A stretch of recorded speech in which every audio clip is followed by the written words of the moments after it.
আগুন নিবানোর কাজে ফরেস্ট কর্মচারীরা ফরেস্টের দায়িত্বরত কর্মচারীরা ছুটে এসেছেন, দ্রুত আগুন নিভার চেষ্টা করতেছেন।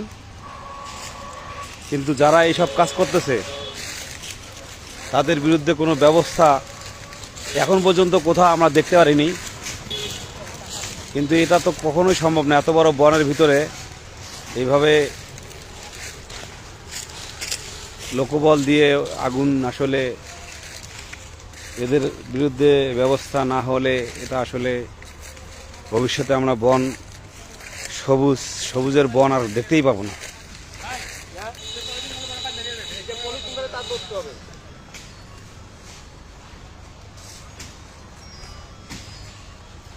আগুন নিবানোর কাজে ব্যস্ত বন কর্মচারীরা, ফরেস্টের লোকজন ছুটে আসছে তথ্যটা পৌঁছে দেওয়ার লগে